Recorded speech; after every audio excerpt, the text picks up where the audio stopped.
ეს ღაზის სამხრეთით მდებარე ხან იუნისია. ღამით ისრაელის მიერ მასზე განხორციელებული ავიადარტყმა ვიდეო კამერის ობიექტივმა აღბეჭდა. გავრცელებული ინფორმაციით რაკეტა საცხოვრებელ სახლს მოხვდა.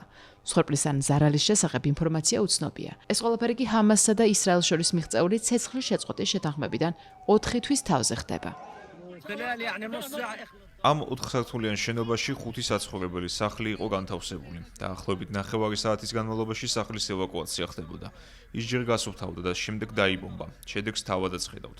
სახლის სკოლის მოპირდაპირედ მდებარეობს, სადაც იძულებით გადაადგილებული პირების თავშესაფარია. პარასკევს ისრაელის შეერაღებულმა ძალებმა ტელეგრამის საშუალებით განაცხადეს, რომ ეს ღაზის სამხრეთით შემოსაზღვრული, ეგრეთ წოდებული ყვითელი ღაზის გასწვრივ, მათი სამხედროების წინააღმდეგ გახსნილი ცეცხლის საპასუხო ზომა იყო და რომ განხორციელებულია ზუსტი დარტყმა. სახალს არ დაუზუსტებია თუ რას წარმოადგენდა შენობა, რომელიც საპასუხოდ დაბომბეს.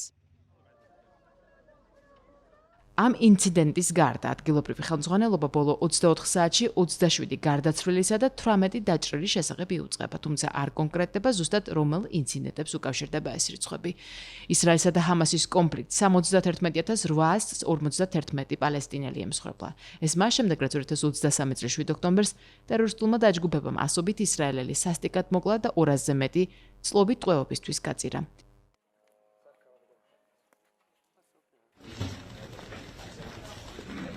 თელ-ავივი 7 ოქტომბრის საქმის გამოძიებას იწყებს. პრემიერ-მინისტრმა ბენიამინ ნეთანიაჰუმ დღეს განაცხადა, რომ სახელმწიფომ აკონტროლებელ ორგანოებს უკვე გადასცა სქელი დოკუმენტი, რომელიც მომხდარს და მის კონტექსტს სრულად ასახავს. მისი ხილვა ახლა საკანონმდებლო ორგანოს კომისიასაც შეეძლება ოპოზიციის მონაწილეობით. გათეთრებას ადგილი არ უნდა ჰქონდეს, პასუხი უნდა აგოს ყველამ, აღნიშნა ქვეყნის პრემიერმა. დოკუმენტი, რომელიც ახლა ხელში მიჭრავს, შეიცავს იმ პასუხებს, რომელიც 7 ოქტომბრის მოვლენების შემდეგ სახელმწიფომ აკონტროლებელს მივაწოდე. უსაფრთხოების საკითხებიდან გამომდინარე ზოგიერთი მგრძნობიარე ნაწილი დარედაქტირებულია და მისი ნახვა მხოლოდ ავტორიზებულ პირებს შეეძლებათ. ასევე დაკავშირებულ პირებს ქნესეთის დაზვერვის ქვეკომიტეტიდან. ეს დოკუმენტი მოიცავს უსაფრთხოების საკითხებზე დისკუსიების ამონაწერებს და 12 წლის განმავლობაში დაგროვებულ ურიცხულ მასალას. ოპერაციიდან დამცავი კიდე 7 ოქტომბრის დილამდე. ამ საგამოძიებო კომისიაში ყველას შეიძლება კითხვების დასმა. მე კი ვიქნები პირველი, ვინც ამ კომისიაში მივალ და ყველაფერს ვუპასუხებ.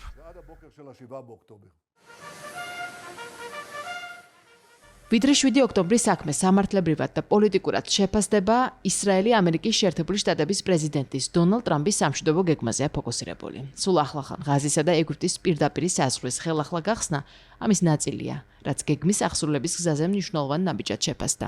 მიწასთან გასწორებული ქალაქის აღდგენა ჯერ შორი პერსპექტივაა. ამერიკის პრეზიდენტის სამშვიდობო გეგმით ამჟამად ყურადღება ჰამასის დემილიტარიზებაზე და ადგილობრივი მთავრობის ჩამოყალიბებაზეა მომართული.